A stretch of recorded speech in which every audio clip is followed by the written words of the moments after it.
Okay, so you've made the decision to become a welder. Alright, well, most important thing about being a welder is that you wear your PPE, your personal protective equipment, and wear it correctly. Number one is protecting your vision. So select the appropriate welding shield, okay, and use it correctly. So myself, I like to use a shade 11 speed lens or glass. I like the speed lens myself because it makes welding easier. And when you're getting one, make sure that the reaction time is not so delayed that you get a flash every single time. You want something that's very quick. The other thing when you're wearing your shield is make sure when you have it on that it comes down. If you're looking down like this, you can't, there's no light that's going to be able to get in there. Okay? If when you're welding, you have your shield down and the light's getting in, you can do something as simple as just take an old glove, tape it inside there so that it hangs down and that light doesn't get up into your eyes. Lots of guys get arc flash just from welding stainless all day long. It's bright, and if you're wearing reflective clothing, I mean, it's going to reflect it up in there and you're going to have problems with your eyes. The other thing is make sure you change your lenses. I don't recommend even wiping them. These clear lenses, I just throw them away, pop new ones in. It's hard on your eyes to stare through scratched lenses. Other thing I recommend, make sure you wear a respirator. One that's appropriate for what you're doing. So the NIOSH P100s is usually a pretty general type of respirator. It's got the pancake filters so that when you have it on your face and your shield is down, you can put the shield down all the way and it's going to give you the same kind of protection. So protect your eyes, your lungs with an appropriate respirator, and dress appropriately too. So you don't want to be wearing what I've got on right now. This has got like a polyester in it, so either 100% cotton or leather. So if you get sparks on you, it's not going to melt to your skin. It's leather is actually probably the best thing you could probably use. And lots of welders, we have to work in tight, confined spaces and different difficult angles you might want to work at. So the other thing is knee protection. You might be on the ground. Always put something on your knees, because over time, you're always on your knees welding something. You're going to have bad knees after a while. The other thing, I guess, with welding, when you're learning, it's always better to just ask somebody, if you're struggling through it, instead of driving yourself crazy. Sometimes it's just a simple little thing, bad rod angle, too hot, too cold. Those are all kinds of things that if your weld isn't going as good as you'd hope, that you might run into. There is lots of money to be made in welding. There's a high demand for it, and you can have a pretty successful career as a welder as long as you are good at your craft. And there's all types of different welding. So different types of welding are going to require different types of personal protective equipment. So for instance, arc welding, you're probably going to want to use a fairly heavy glove so that you don't burn your hands. If you're doing flux core, it's even hotter. So you're going to want to wear something that has like an insulating layer and possibly a heat reflector on the back. TIG welding, you're going to want to use both hands.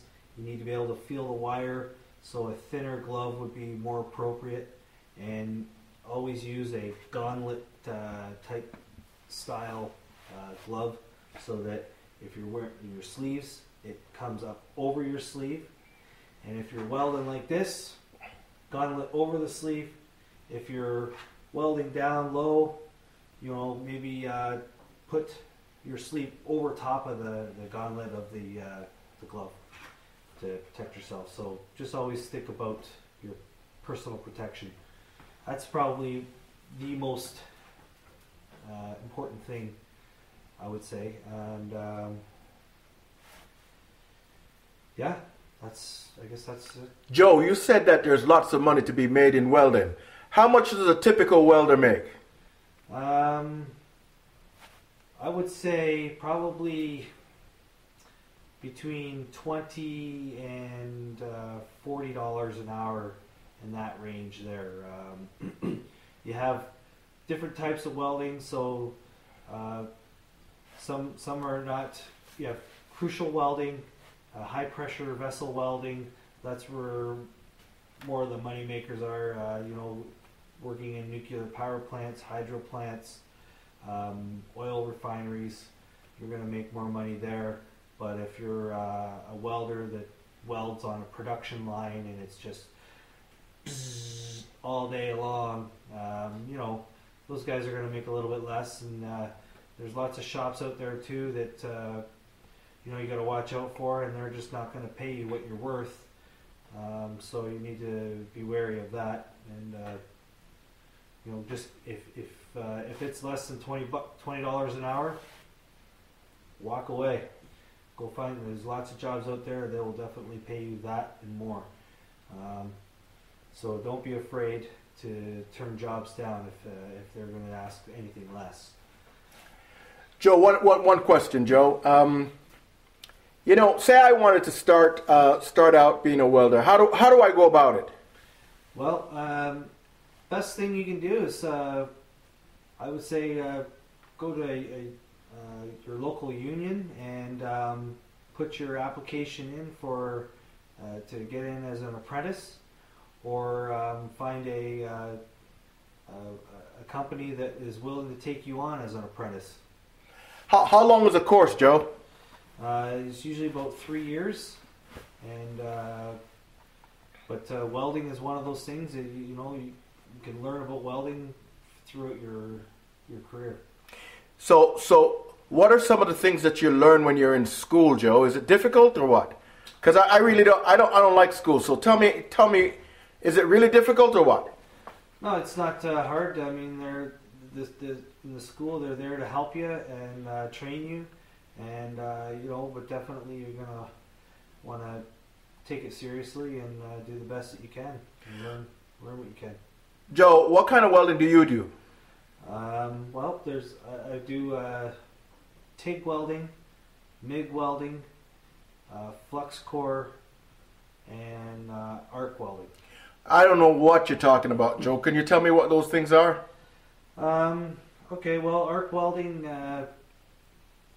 it's where you have, it's a consumable electrode, about that long, flux core on it, and the uniqueness of that is that you just run your cables to where your work area is. If it's up 3 flights of stairs and maybe 400 feet or so away from the machine, it's good for that. You can do you don't have to bring the machine around. You just run the cables to where your work area is. There's other kinds of welding like MIG welding, where it's all your wire is on a spool, and you just squeeze the trigger and it feeds it out. They're great for high deposition, meaning you can do lots of welding, like it just constantly feeds. You don't have to stop and replace it with another electrode like arc welding. But the drawback is your whip is only about 10 feet long. So I mean, your work area your work that you're working on has to be close to the machine. TIG welding's a one where you add the rod with one hand, and then you have your torch in another, and a non-consumable electrode. And so your torch, you're adding it in as you go, and it's a nice clean high strength weld. And so those are some of them. There's lots of others. There's sub-arc welding, there's underwater welding, there's all kinds of different types of welding. Those are just a few of the ones that I've done myself personally. And so like I said, welding is one of those things you continuously can learn about it throughout your career. Which one do you like the best, and why? TIG, because it's nice and clean. What do you mean, nice and clean? You don't have sparks flying all over the place and burning you, and there's no slag when you're done, and it's an all-around beautiful weld. So, Joe, tell me a little bit about some of the risks involved in welding. What are some of the things that happen in terms of injuries and the risks involved? Well, I mean, I would say there's short-term effects and then long-term, really. I mean, short-term could be anything from just a burn from a hot piece of molten metal to long-term, where if you're not protecting your lungs, you could have respiratory problems, breathing in all those fumes and the dust. So definitely that's why you want to protect yourself with the proper PPE. Do you work and weld on heights? Yes, and so that's another thing. So you're gonna, when you go through your apprenticeship, that's a good apprenticeship will teach, get you your fall arrest, and teach you how to wear your PPE properly. Show you how to rig up the steel that you're going to be welding properly. Set it up so everything is safe. All right, so can you walk me through a day in the life of Joe the welder? What is your typical day like? Well, first of all, I guess you gotta, when you get onto the job site, you're gonna get your electrodes, find out what you're doing, set your equipment up. You'll look around, make sure that that there's no combustible materials. You don't want to start fires. Sometimes some jobs require that you have a fire watch or somebody watching you while you're welding, so that you yourself don't catch on fire or start a fire. Because those are some of the kinds of things that can happen.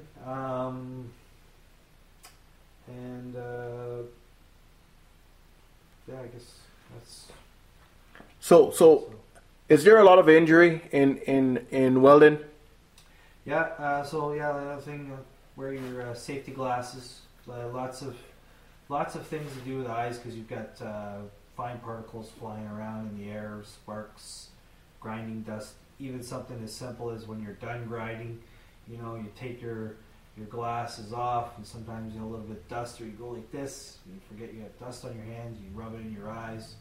So eye injury is probably one of the biggest things I would say with welding. Do you work for a union in a unionized environment? Yes, I work at Hamilton, the local 67. Would you say working in a unionized welding position is better or worse than a non-unionized position? Well, definitely the unionized welding. The guys are better trained for the craft itself, and they're better trained for safety. A lot of I've seen on jobs too.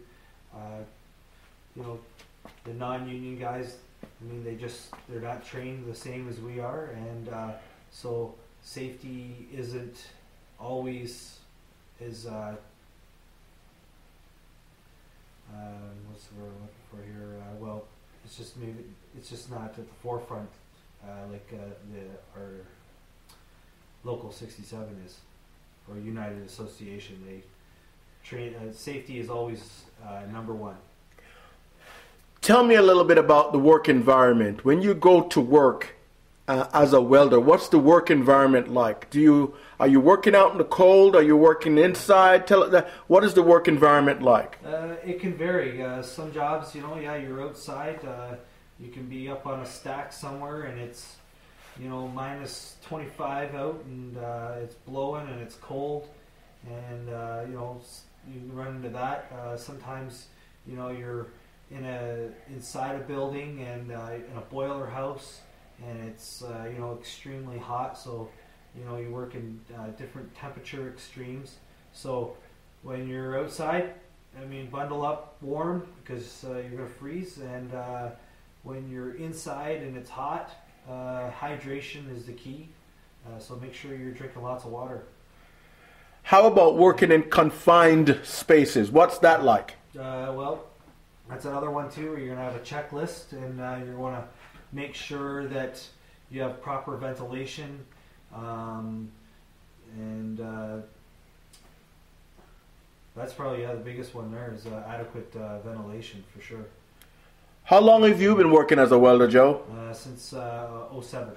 And do you enjoy the job? Yes. What's the best part of the job that like you really love? And why? I just like learning. I like learning more about welding, and any way I can make it better, because the less work, basically as a welder, the less that you have to do, the better you're going to be at your craft, right? So some guys, they do very little grinding, and they're very good at what they do, and they just go through it really easy and effortlessly, right? And so just the little tricks of the trade as you go along, and makes your job easier for sure. Is there much opportunity for advancement in welding? Yeah, for sure. You get into some of the specialty welding, like welding nickels and aluminum, some of the harder metals like that, stainless steel. You get good at that, and you'd be highly sought after for that particular type of welding for sure. What about if I wanted to go into management or that kind of thing? Well, that part I'm not really too sure about. Usually, I don't know too many welders that get into the management, rather than being a welding foreman or a weld inspector. Those are different avenues that once you learn about your craft that you could be good at, and those are pretty respectable jobs. So if you were going to tell somebody who wants to get into welding the 3 most important things about getting into welding and staying into welding and being successful in welding, what would you say? What are those 3 top things?